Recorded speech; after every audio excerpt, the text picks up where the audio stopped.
A mí me encanta ver las personas en este tipo de actividades.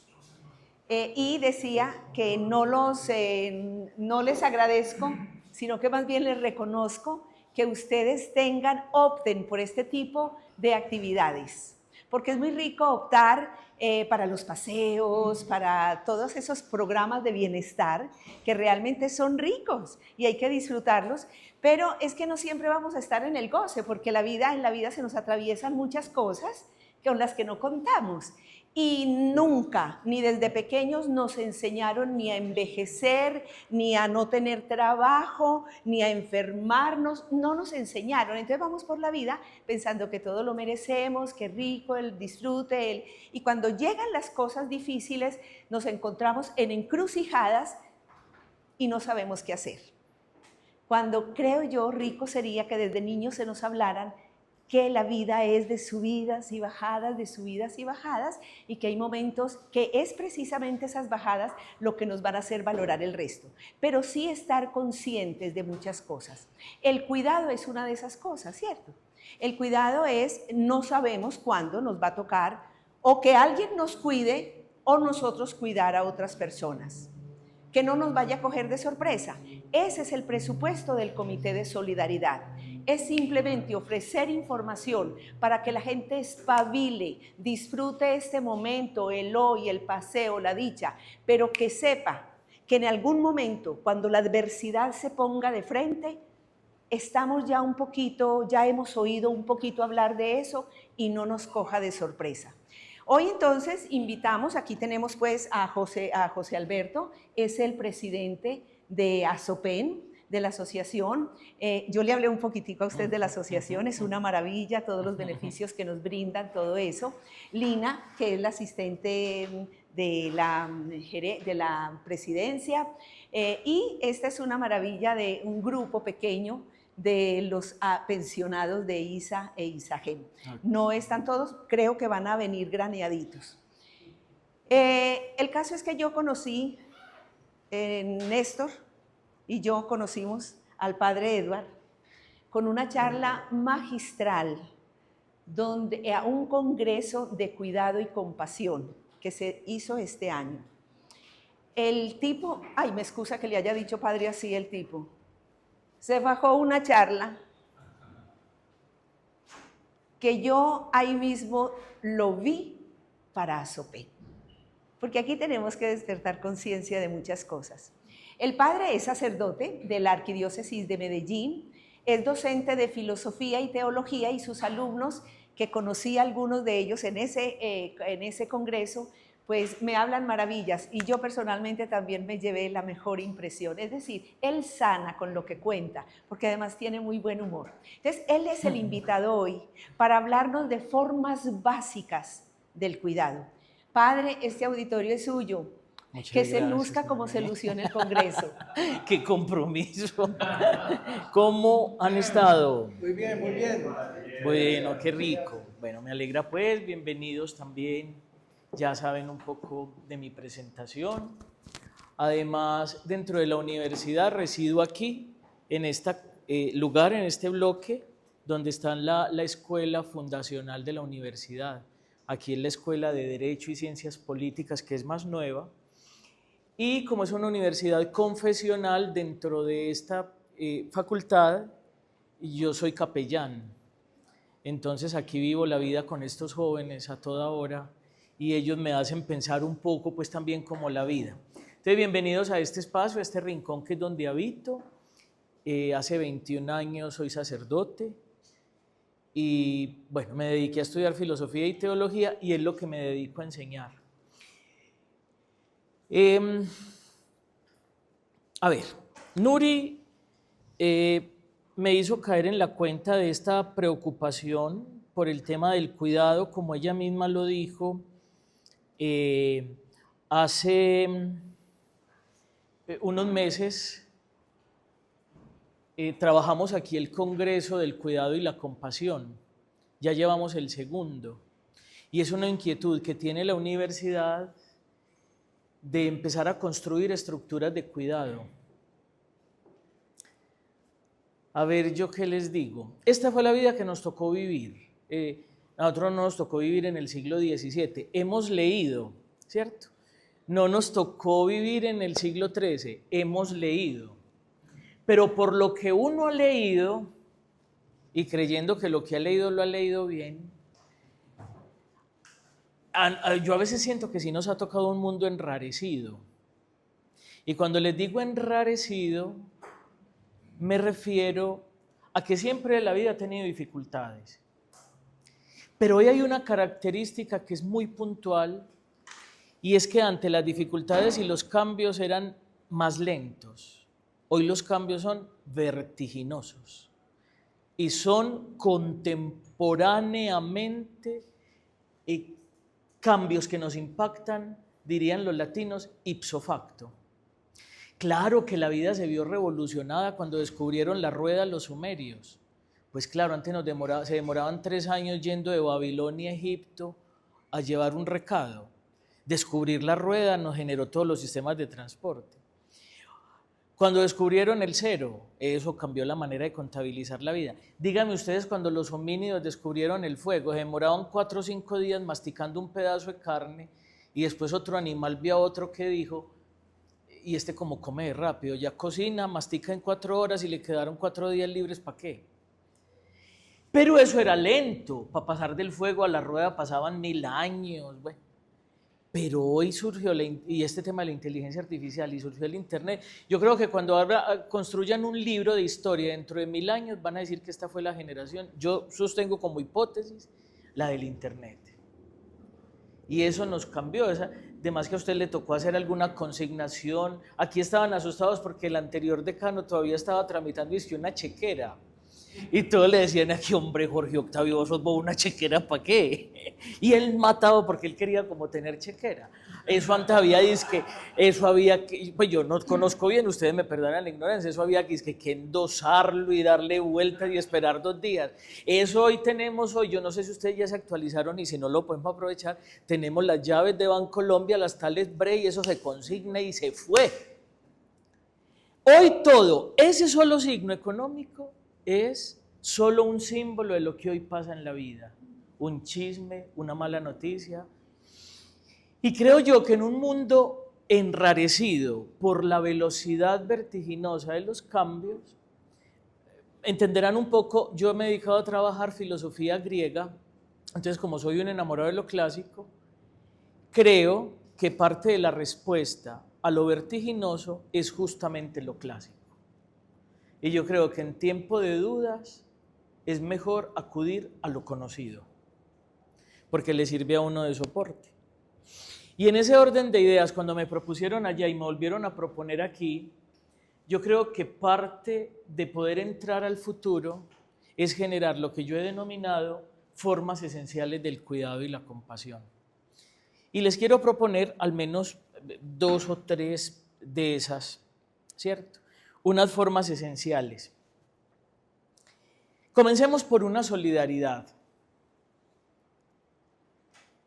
Y es una solidaridad que está expresada en una poesía de Miguel Hernández, que además la musicalizó muy bonita Juan Manuel Serrat. Y dice así: llegó con 3 heridas, la del amor, la de la muerte, la de la vida. Con 3 heridas viene, la de la vida, la del amor, la de la muerte. Con 3 heridas yo, la de la vida, la de la muerte, la del amor. Miguel Hernández, con esa sensibilidad, además que le tocó un tiempo de guerra, me da la impresión de que en esas 3 palabras resume la existencia humana. La de la vida, digamos que uno nace, la de la muerte, y como dirían los musicalistas, en el fratempo, como sostenido uno en el amor, que además, pero eso ya es una hermenéutica mía, que además me parece que el amor es un juego muy lindo entre la vida y la muerte. Nada le da a uno más vida que amar, nada lo mata más a uno que amar. El amor desgasta como las velas y la sal, que mientras más da, más muere a sí mismo. Además hay una idea muy judeocristiana del amor como morir para que otro viva. Entonces yo quiero partir de esa intuición de Miguel Hernández para un primer elemento, y es la solidaridad en la herida. La solidaridad en la herida. Si hay algo que caracteriza a los seres humanos es justamente estar todos heridos. Yo sostengo que esa es una cosa que nos ha recordado duramente la guerra. Cuando uno mira fotos de la Shoah o del holocausto nazi, bueno, y eso que me estoy yendo muy allá para ser muy alemán, pero cuando uno ve, por ejemplo, en Colombia algunas fotos, uno descubre que la desnudez, por ejemplo, de la guerra nos iguala a todos. Esta ropita que nos hemos puesto fue una astucia del Homo sapiens para segregar la sociedad y para generar estratificaciones. Entonces, uno con la ropita se ve distinto al otro, pero todos desnudos uno no sabría ni quién es doctor, ni quién es decano, ni quién es estrato 6. Bueno, de pronto si todavía alcanza a tener las uñitas pulidas. Señor, no, y eso. Bueno, hay desnudeces más feitas que otras, pero uno alcanza a notar que en eso, en la piel, en la pura piel, o lo que llaman algunos filósofos la nuda vida, no. Nosotros fuimos muy astutos y nos pusimos ropita, también para generar clases. Pero la guerra y la vulnerabilidad del hospital, que también aún, bueno, la clínica todavía genera estratos, pero la batica esa, que mal puesta muestra más de lo que oculta, como mi abuelito que la puso al revés un día, entonces dejó la rajada para adelante. Esa batica del hospital no es que tampoco, pues también nos iguala. Yo creo que en ese tema de la solidaridad de la herida nos recuerda, en últimas, el tema de la vulnerabilidad y la fragilidad. Y esa fragilidad quedó en una intuición muy bonita que esta muchacha, Irene Vallejo, en un libro que se llama El futuro recordado, trae este fragmento tan bonito, aunque hay un grupo de expertos que también atacaron esto, pero yo no me voy a poner a atacar esta teoría, sino que por ahora la voy a afirmar, la dejamos como hipotética. Y es que dicen que los arqueólogos contemplan con creciente asombro nuestra prehistoria y entre los restos humanos de hace 2000 años se han encontrado fósiles de adultos con malformaciones óseas, sordera y otras anomalías graves. ¿Cómo pudieron sobrevivir e incluso llegar a viejos? Los análisis revelan que aunque no podían participar en las cacerías, disfrutaron la misma dieta cárnica de los demás y fueron enterrados respetuosamente. Los expertos concluyen que aquellos homínidos con discapacidad recibieron cuidados especiales desde la niñez para que no quedaran atrás. Cuando fue necesario, el grupo hizo esfuerzos para compensar sus diferencias y sus necesidades. Hay un primer detalle en la herida que, según, creyendo pues que este detalle arqueológico es cierto, refleja que si algo nos hizo saltar cualitativamente y permanecer como especie, fue la capacidad de habernos cuidado. Vamos a suponer que esta teoría de esta arqueóloga no es cierta, pero aún así no quita la verdad, porque certeza y verdad no siempre coinciden. En este caso no quita la verdad, porque si bien es cierto que ustedes y yo estamos aquí, usted está ahí sentado, usted está ahí sentado, usted está ahí sentada, es porque hay una estructura universal de cuidado que nos ha permitido llegar hasta aquí. Usted está ahí sentado porque la persona que hizo esa silla la hizo bien, y el que hizo ese techo lo hizo bien, el que puso esa luz la hizo bien, y en el último momento simbólico estamos aquí porque dos personas se juntaron y nos hicieron bien.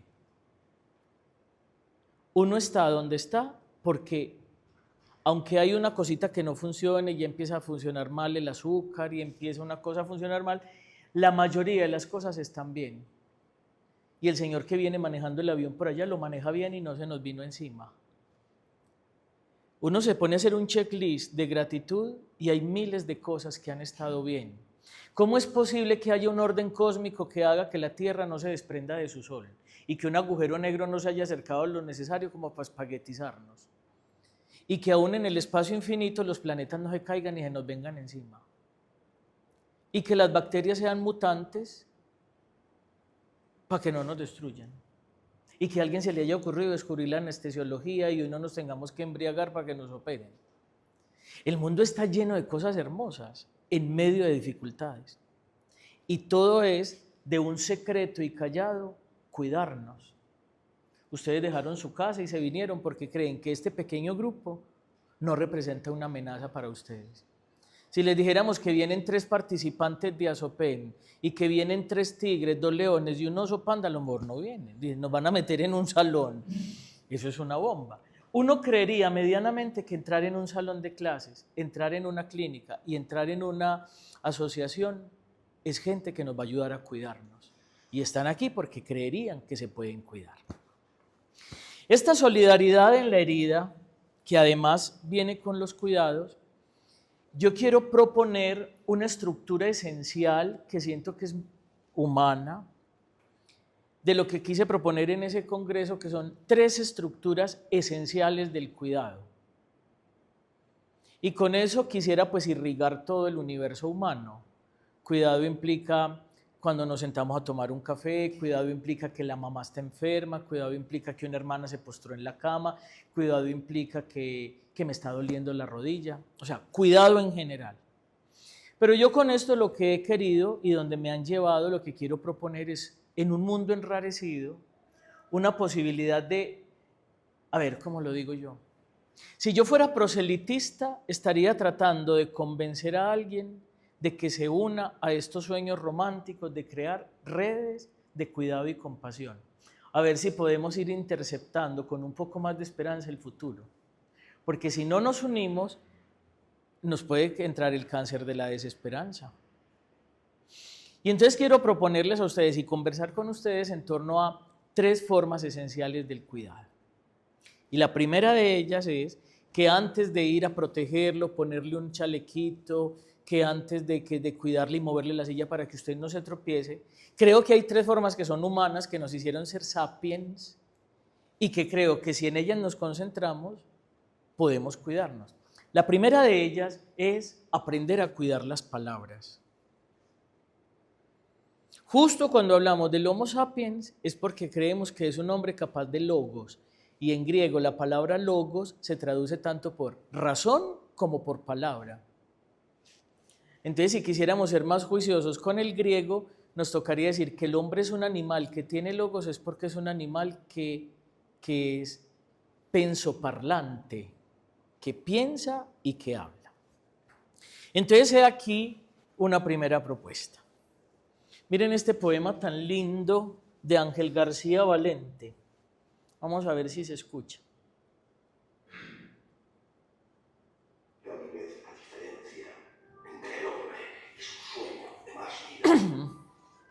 La solidez genial de la injusticia, la candidez azul de las palabras. No hemos llegado lejos, pues con razón me dices que no son suficientes las palabras para hacernos más libres. Te respondo que todavía no sabemos hasta cuándo o hasta dónde puede llegar una palabra. ¿Quién la recogerá y de qué boca? Con suficiente fe para darle su forma verdadera. Haber llevado el fuego un solo instante, razón nos da de la esperanza, pues más allá de nuestro sueño, las palabras que no nos pertenecen se asocian como nubes que un día el viento precipita sobre la tierra para cambiar, no inútilmente, el mundo. Ahí está, pues la recitación y la letra. A ver, ¿qué expresión del poema de Ángel García Valente les gustó? Pueden decir, a mí esta expresión fue la que más me gustó. Para cambiar inútilmente el mundo. Ok. ¿Cuál otra?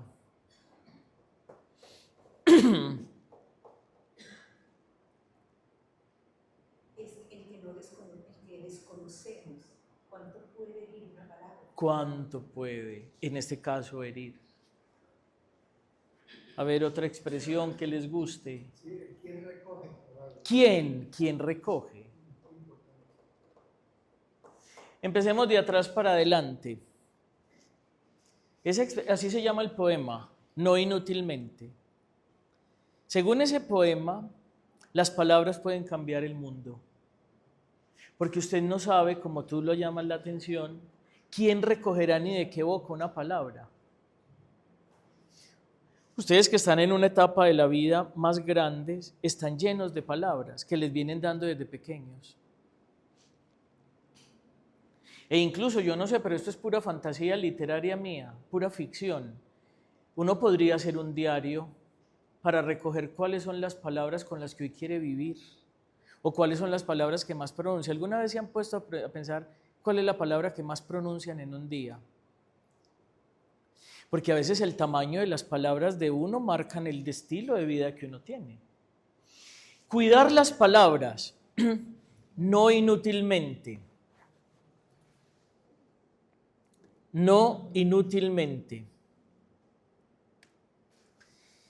También Platón, en un libro que se llama El Cármides, dice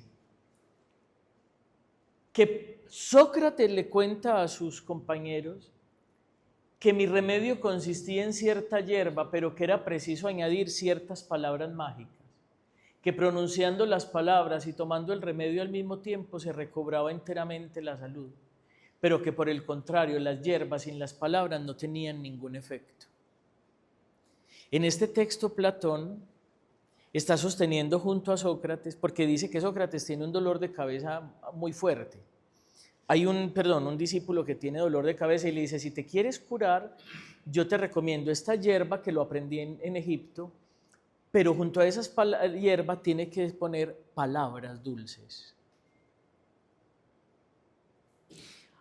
Así como hay palabras que hieren, hay palabras que sanan. Y lo que está partiendo este texto es creer que la unidad entre cuerpo y alma no se debe separar. Lo que uno quiere tratar en el cuerpo, hay que cuidarlo también en el alma. Y lo que quiere cuidar en el alma, hay que cuidarlo también en el cuerpo. Es lo que llaman en Salmo. Entonces, ¿cuál es la primera conclusión en esta de las palabras?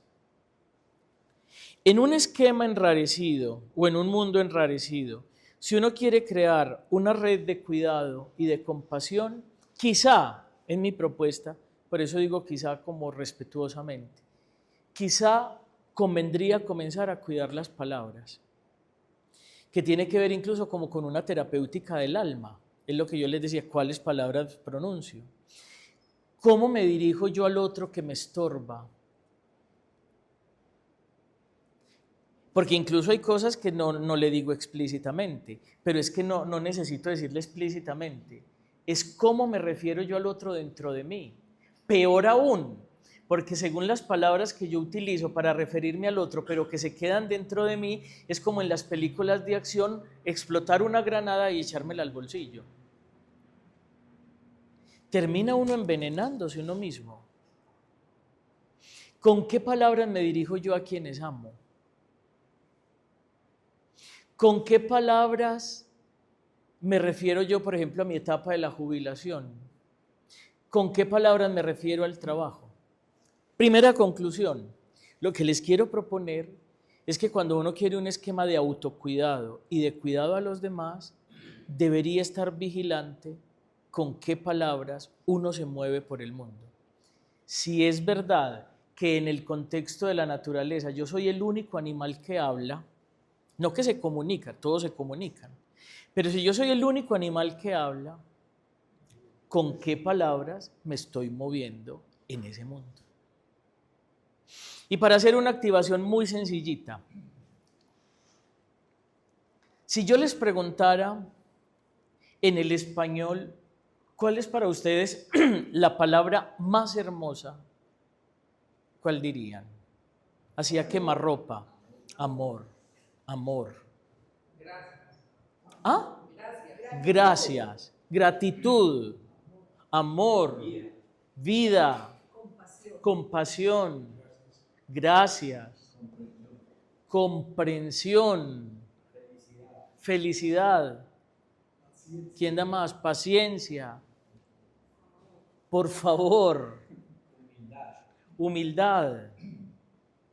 Hay un principio muy lindo de un profesor filósofo alemán que creó una cosa que llama la hermenéutica. Y es que dice que una palabra puede hacer resonar el universo entero. Si tuviéramos tiempo, buena comidita y comodidad, nos podríamos quedar aquí 5, 10, 20 días, 100 años junto a esa palabra jalonando todo. Porque usted luego junto a paciencia, y además de eso se pega el psicoanálisis, usted junto a paciencia le puede ir pegando familia, familia le pega a hijo le pega vida, a vida le pega felicidad, felicidad le pega trabajo, a trabajo le pega dinero, a dinero le trabaja preocupación. Nos quedamos nombrando el universo entero y le damos 3 vueltas y volvemos, y nos preocupamos y volvemos y nos alegramos. Porque junto a hijo viene trabajo, a trabajo dinero, a dinero banco, a banco preocupación, ¿verdad que tengo una deuda? Junto a deuda preocupación. Y así hasta que volvemos a sentido de la vida, vida, alegría, alegría. Nos podríamos quedar la vida entera con una palabrita: humildad, compasión, gracias, por favor, dándole la vuelta. Primera conclusión: en un mundo enrarecido, si queremos crear estructuras de cuidado que nos permitan interceptar el futuro con un poco más de esperanza que con desesperación, quizá podríamos empezar por cuidar las palabras. ¿Claro el primer ejercicio? Bueno. Segundo, aprender a cuidar las miradas. Aprender a cuidar no solo las palabras, sino las miradas. ¿A qué me refiero con aprender a cuidar las miradas? Hay un texto muy bonito desde mi tradición espiritual en la que el Evangelio de Marcos dice, además el contexto es muy hermoso, les voy a recordar el contexto. Un joven se acerca a Jesús y le pregunta: Señor, yo estoy joven, ¿qué tengo que hacer para ganar la vida eterna? ¿Cierto? Y Jesús le dice: pues vea usted, ¿para qué me pregunta? Y no tiene los mandamientos de los judíos, vea esto y esto. Y él le dice: pues yo todo eso lo cumplo, pero no soy feliz. Y San Marcos pone esta redacción tan linda: y Jesús, fijando en él su mirada, lo amó. Esa sola expresión, así sea sacada de una tradición religiosa o creyente, le hace pensar a uno que hay miradas que aman. Y si algunas de ustedes seguramente son mamás, sabrán que hay miradas que aman. Así como les ha tocado a los papás y a las mamás, cuando los hijos hemos entrado en la adolescencia, presentir en los hijos miradas que odian o transmiten enojo, rabia. Hay miradas, por lo pronto, que aman. Hay un detalle muy bonito, no sé también si lo han notado desde mi tradición religiosa, en el relato del buen samaritano. En el buen samaritano, si no lo recuerdan, un hombre cayó en el camino, está malherido. Un levita pasa, lo ve y da un rodeo. Otro pasa, lo ve y da un rodeo. Pero un samaritano que iba de camino, lo vio, lo cargó, lo limpió y lo llevó al posadero. Hay una cosa muy bonita en este texto, y es que el sacerdote, el levita y el samaritano pasan y ven. Ojo con ese detalle literario también tan bonito. Pero solo el samaritano, cuando ve, dice luego el texto que se conmueve y se pone a actuar en favor del otro. Si la primera expresión cuenta que hay un ver que manifiesta amor, el segundo nos hace caer en la cuenta de que para uno compadecerse es que tiene que purificar la mirada. Esa es la denuncia del texto. Porque quiere decir entonces que hay gente que ve, pero no ve con el corazón. Eso también lo intuyó el Principito. Acuérdense en el capítulo 21 el consejo que el zorro le da al Principito. Solo se ve bien con los ojos del corazón, porque lo esencial es invisible a los ojos. Si uno a veces no se concentra y no ve con el alma, hay un ver que no ve. Por eso repito, en una cultura enrarecida, si queremos entrar al futuro, no podremos. Hay una cosa que sí va pareciendo clara, pero es que viene desde atrás. Como individuos no podremos entrar.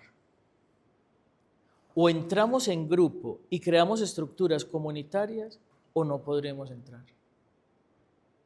Por lo que les digo, porque usted a lo mejor en la empresa sabía hacer unas cosas, pero a lo mejor no sabía hacer sillas. O a lo mejor sabía hacer sillas, pero no sabía hacer cirugías de corazón abierto. ¿Quién sabe hacer lo que yo no sé hacer para que me sostenga cuando yo no lo sepa hacer? Por eso es que un mundo lleno de autosuficientes y arrogantes no son los ciudadanos del futuro. O entramos por la humildad de necesitarnos y apoyarnos, o el sistema nos va excluyendo. Eso hace parte de un mirar. ¿Cómo voy a mirar yo al otro para darme cuenta que el otro en este momento me necesita y yo me le acerco? No como amenaza, sino como compañía. ¿Alguno de ustedes recuerda, y esto no lo tienen que compartir, alguno de ustedes recuerda alguna mirada que los haya lastimado, por ejemplo? Piensen a ver. Muchas. ¿Ah? Miradas que lo parten a uno, Sí. que ya uno está que ya no más, o miradas que uno se queda de repente. Sí. Pero ¿recuerdas alguna? Miradas que marcan, que no quedan. Pero ¿recuerdas alguna que te haya lastimado? Así no la digas. Digas, esta me acuerdo. ¿Tú recuerdas una? y algunas muchas en el trabajo. Sí.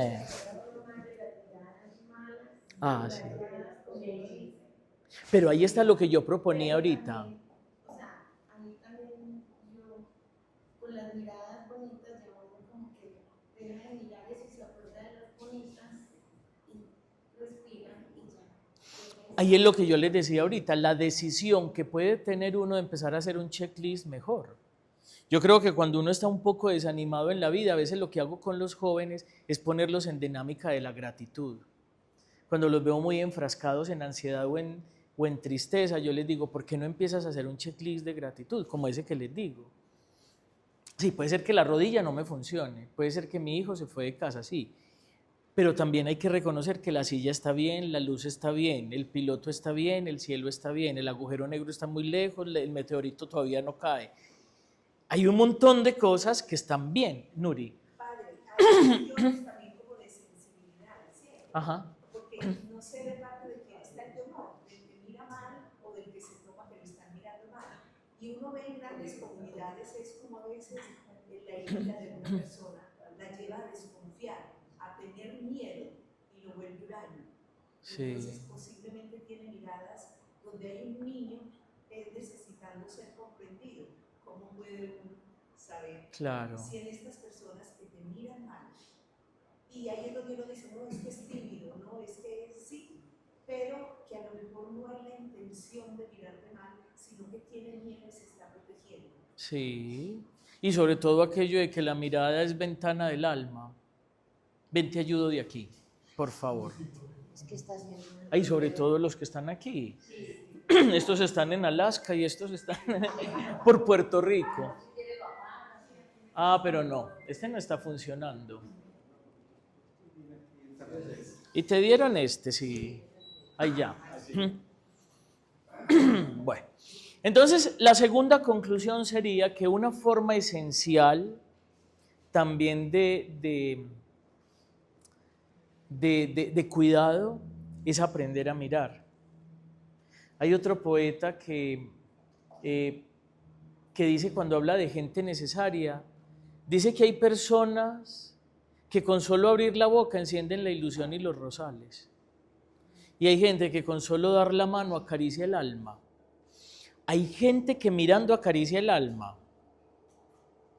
Y ustedes y yo lo sabemos hoy, que ese es un tema muy sensible, también muy politizado, pero cierto. Hay gente que con solo mirar viola. Hay miradas que desnudan, hay unas que encubren, hay unas que protegen, hay miradas de complicidad. Aprender a cuidar la mirada también es una manera de cuidar al otro. Cuido yo mi mirada y cuido al otro. Pero es que hay una cosa muy bonita con la que quizá a veces no hemos caído en la cuenta. Ojo con esto. La mirada no depende solo, en el sentido materialista y biologicista, de las pepas de los ojos. Ojo, porque eso se llamaría en términos griegos oftalmología, que de donde viene opté, que es ver con estos ojos. Pero es que la mirada como palabra está enganchada al alma y al corazón. O sea que uno cuando mira está reflejando también qué lleva por dentro. Por eso es que la mirada no es lo mismo que la visión. La visión puede ser muy biológica, pero la mirada es más espiritual. Y hay gente que mirando acompaña, ayuda. A mí, por ejemplo, me conmueve que hace un mes que murió mi abuela, ella nos quitó la mirada, en el sentido de que cerró los ojos. Yo creo que aprovechó que también tenía ahí una infección y después yo no sé si fue que le dio miedo volver a abrir los ojos. Pero a mí me golpea, pues, pero no es reclamo ni nada, fue un proceso de apagamiento. Pero a mí me da duro el que me haya quitado la mirada. Porque incluso no veía, porque tenía enceguecimiento. Pero cuando me escuchaba la voz abría los ojos e intentaba buscarme. Era una mirada que no veía. Y ella me miraba con su ceguera y yo la miraba con mis ojos. Pero yo entendía en el no mirarnos que era una mirada de amor, un poco como lo que dice Julio Cortázar en Rayuela, para verte como quería, comencé por cerrar los ojos. O ella entendió lo de Cortázar. Y fue que tal vez para vernos como quería cerró los ojos. Bueno, hay cosas que ven mejor con los ojos cerrados, porque la mirada no depende solo del ojo. Pero por lo pronto, un modo de cuidarnos sería aprender a cuidar la mirada. En síntesis, en palabras del Principito, aprender a ver con el corazón. Porque el corazón, como usted lo dijo, el corazón tiene la capacidad de mirar el mundo simbólicamente. Y cuando uno ya empieza a mirar el mundo simbólicamente, se va por la vida coqueteando como un poeta enamorado, buscador de belleza. Y eso sí es muy bonito, porque el corazón es como si estuviera hecho connaturalmente para buscar belleza. Purificar la mirada para buscar belleza. Un viejo aforismo dice, como tú lo insinuabas ahora, Nuri, al mirar hacia afuera los dos presos, barro vio uno, pero el otro vio estrellas. También hay en nuestra decisión elegir dónde concentrar la mirada. Hay gente que solo ve barro, hay gente que solo ve estrellas. Bienaventurados nosotros si miramos para arriba y para abajo y nos caemos en la cuenta de que hay barro, pero también estrellas. No solo hay estrellas, sino que también hay barro. Es decir, conjugamos un poquitico el cielo estrellado de Van Gogh con los desgarradores rostros de Goya y recordamos que hay crueldad en la vida, pero que también hay cielos estrellados, ¿no? Necesita un poco la esquizofrenia poética de Van Gogh para darse cuenta que la vida es mucho más plural. Y el tercer cuidado esencial que yo quiero proponer en estas conversaciones es que no solo hay que cuidar las palabras y las miradas, sino que también hay que cuidar el tacto. Y propongo incluso con un juego de palabras, un tacto con tacto. Y si me toca jugar con todas, ¿qué entiendo yo por contacto? Es un tacto que tiene tacto, aunque suene cacofónico y redundante. En otras palabras, y jugando con lo mismo, sería aprender a generar toques con cuidado o toques cuidadores. Toques cuidadores. Que eso quien lo creyera no es tan fácil porque quien lo creyera. En estos días viendo una cosa en Instagram caí en la cuenta de eso. Crear contacto no es solo tocar al otro. Escuchen esta intuición tan bonita. El fuego, queriendo consolar al hielo, le dio un abrazo y lo destruyó. Lo destruyó. El fuego, queriendo consolar al hielo, le dio un abrazo y lo destruyó. Además, la diferencia entre abrazar con Z y con S, ¿no? No siempre para levantar al otro hay que abrazarlo. No siempre para levantar al otro, para cuidar al otro hay que estar lejos. Hay cuidados. Bueno, ¿y uno cómo sabe eso? Como me dijo una vez un profesor aquí, que es muy agudo, me dijo, ¿hasta cuándo cuánto? Vuelvo al tema de mi abuela, por ejemplo. Yo decía, bueno, ¿la toco o no la toco? ¿Será que al acariciarla la lastimo? ¿Será que le duele? Y donde vaya y no le duela, sino que un abrazo la libere. Y lo más hermoso es que no hay respuesta. Le toca a uno a veces arriesgarse. Dicen los paliativistas que tal vez ya está sintiendo dolor. Bueno, pero ¿será que si la toco, se siente amada y se levanta por dentro? O donde vaya y la toque, pues, y manifieste dolor. Bueno, pero así pasa con todo. Pasa con los hijos adolescentes. ¿Le hablo o no le hablo? ¿Le toco la puerta o no? ¿Entro o no? ¿Lo presiono para que me diga un secreto y vomite lo que lo está atascando? ¿O será que tanta presión no? Y hoy con el tema de los hijos tan tenaz, porque como ya está libreteado, en internet todo el mundo le dice a uno que hay que decirle, que no, que sí, que no. Entonces es como un libreto tan bueno para ustedes que no les tocó eso. Eso es como un libreto que no, que con él. Y yo me la paso mandándole a mi hermana, que para Juan José. Y le lleno el celular de ideas que para cómo criar un hijo y después va uno a aplicar eso no sirve, pues. Porque cada ser humano, que es una cosa muy linda que yo le agradezco a Dios, que no hace productos como en unas galletas de Noel todos con los mismos huecos. Bueno, nosotros también, pero que en general no tiene una marca, sino que Dios hace artesanías. Más parecidos a las vajillas del Carmen de Viboral. Y cada una, aunque muy parecida y con los mismos huecos, es única, porque es artesanía. Entonces también cómo cuidar un ser humano contacto para eso. Este señor, que es un teólogo, que se llama Romano Guardini, dice esto: después del rostro está la parte más espiritual del cuerpo, firme y vigorosa, cual conviene a un instrumento de trabajo y arma ofensiva y defensiva. Pero vaya estructura elegante la suya, y qué bien articulada, cuán ágil y provista de nervios, de fina sensibilidad, instrumento a la verdad adecuado para declarar el hombre su propia alma y para recibir la ajena, que también a ese fin le sirve la mano. ¿O no recibimos por ventura el alma del amigo al estrechar en nuestras manos las que él nos tiende, con la confianza, alegría, afecto y dolor que hablan por ellas? Ese gesto que nosotros tenemos, quien lo creyera, nos acostumbramos, pero eso no es tan común. Eso de dar la mano requirió muchos años, porque es que mientras pasamos de homínidos a sapiens, siempre pensábamos que el otro era una amenaza. Bueno, todavía. Pero poder llegar a darnos la mano es un signo de cercanía. Y nosotros los latinos no nos alcanza el abrazo, sino que la sacudimos. Y cuando queremos mucho, abrazamos. Eso es un logro en el mundo animal tremendo, porque refleja un acto de confianza. Y Romano Guardini tiene una intuición muy linda. Uno en la mano entrega el alma y en la mano recibe el alma ajena. Esa es una intuición muy poética. Este señor, que está muy de moda, ahorita en octubre publica un libro justamente sobre Dios. Este fue el que habló de la sociedad del cansancio, de la sociedad de la transparencia, una crítica de la sociedad. Tiene una intuición muy linda en esto, dice: cuando la hermanita ve que el hermanito tiene dolores, encuentra un camino que es anterior a todo conocimiento.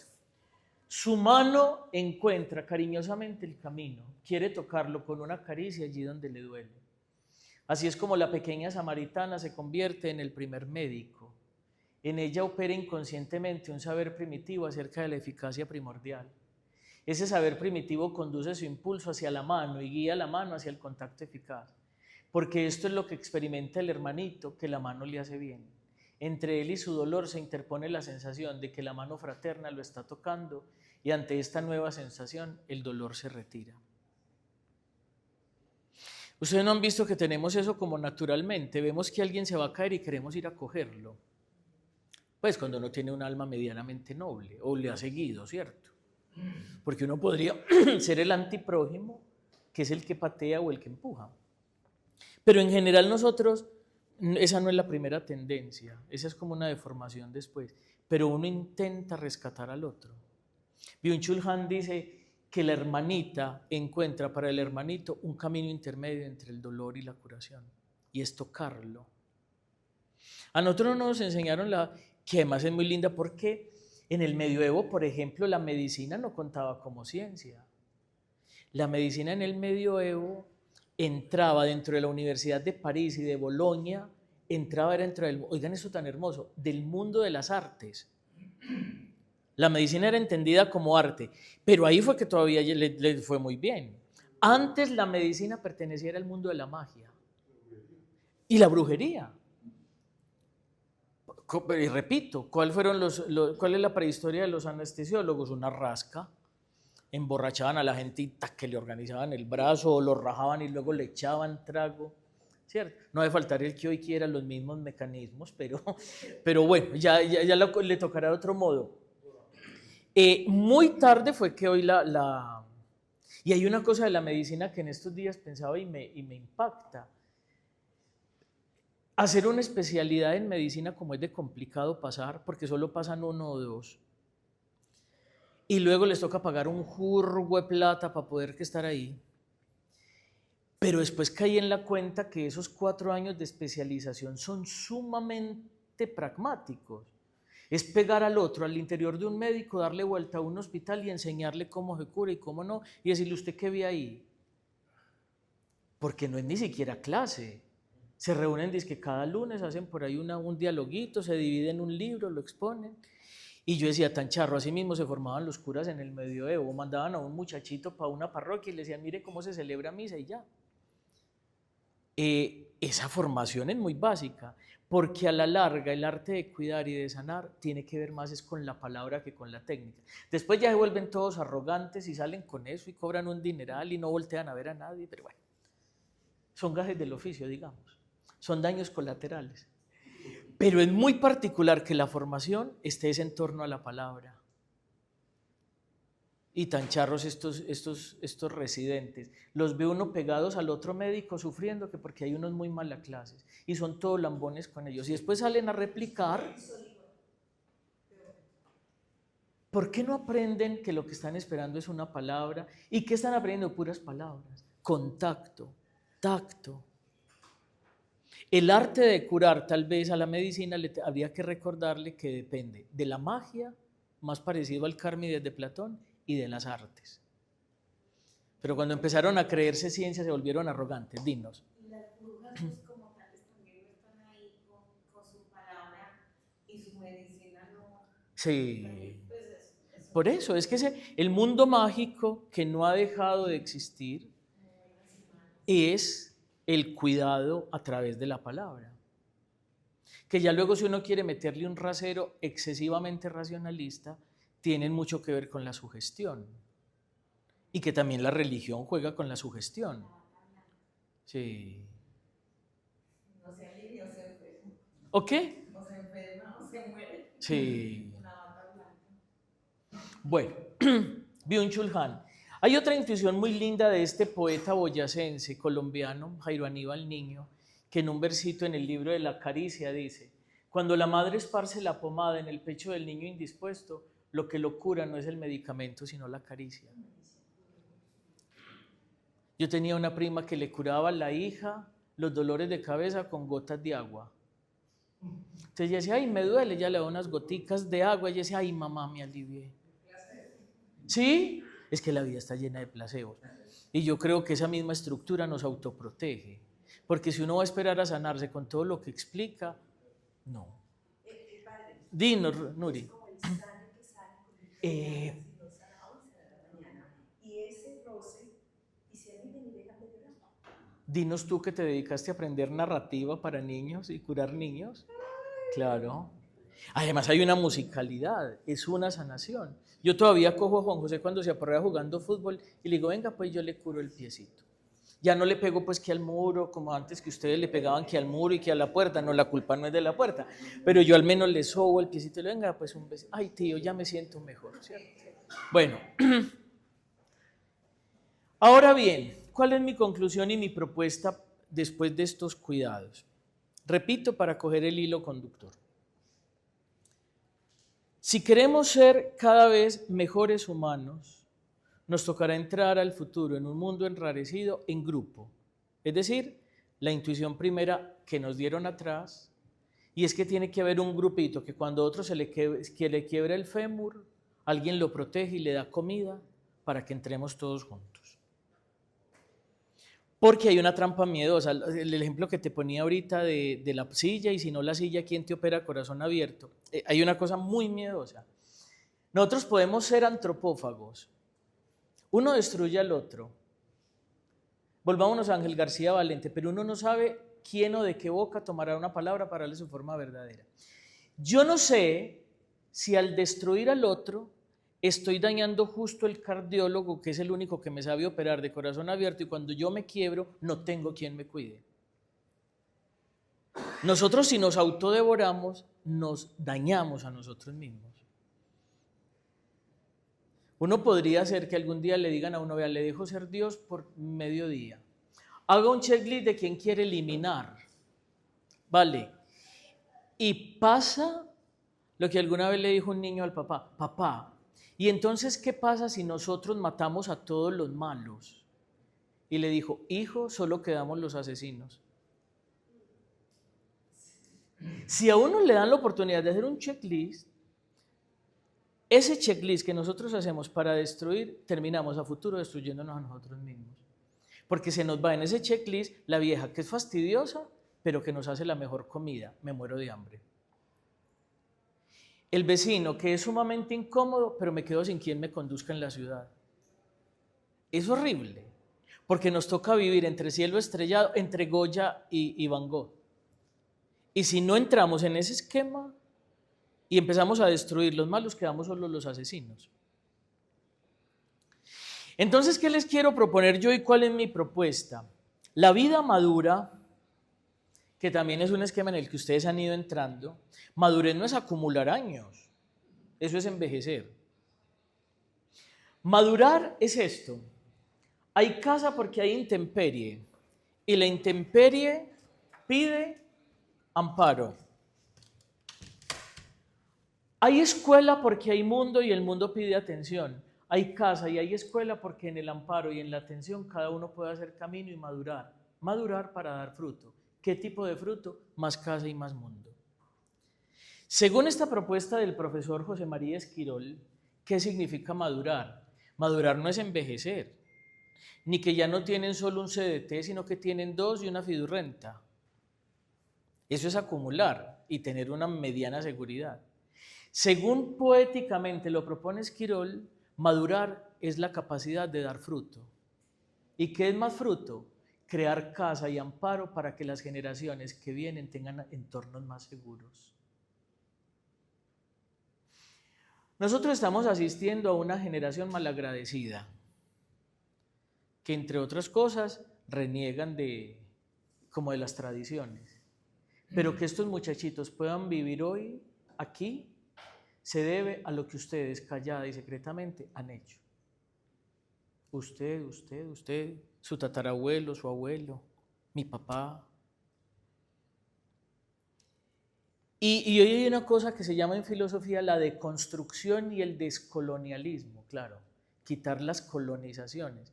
Entonces, por eso es que estos muchachos dicen, no, qué cuento, España nos dañó, nos trajo el cristianismo, el español, y pelean con los papás, y mi papá que me enseñó esto. Pero el romper esas tradiciones lo único que hacen, no uno por quitarle la cola al cometa no deja de ser cometa.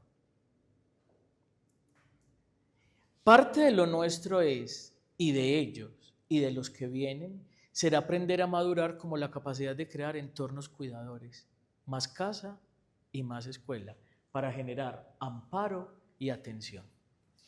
¿Qué dice ahí? Dar fruto. La empresa puede ser un lugar donde se da fruto, fruto que construye, transforma y edifica el mundo. Hoy que están viviendo ustedes, más allá de la empresa, pueden seguir dando fruto. Tal vez ahora el modo, y esta es mi propuesta final, tal vez el modo como el que usted, no, espere, yo redacto bien, que ya viernes se me va tostando el cerebro. Tal vez, señor, eso, ya estoy reseteado. Tal vez el modo como ustedes pueden seguir contribuyendo al cuidado del mundo, tal vez no sea produciendo, tal vez no sea en clave del verbo hacer, pero pueden seguir cuidando el mundo con las palabras, con las miradas y con el tacto. Porque si bien se les acabó el rol, se les suspendió el rol, se les acabó el contrato y ya no tienen una actividad constante, la vida sigue produciendo. Y por donde vayan van a seguir exhalando, difuminando vida o muerte. Entonces mi propuesta, y creo que era la conversación que quería que propusiéramos, según la intuición de Nuri, era seguirles motivando a vivir en ese esquema cuidador donde ustedes todavía siguen cumpliendo una labor esencial. Libres ya del hacer, tal vez se podrían dedicar a ser. Y ser es una manera muy bonita de ir por el mundo, aprovechando las libertades que les da, que todavía tienen salud, que todavía pueden salir de la casa para venir aquí a escuchar estas palabras. En otro tiempo no podrían, había que pedir permiso, firmar 3 papeles. Y hoy pueden ser. Los invito a valorar eso, a celebrar eso, a agradecer eso y en la medida en que puedan, cuidar mucho las palabras, las miradas y el tacto para que el mundo sea más habitable, más bonito, más posible. Bueno, muchas gracias, era eso.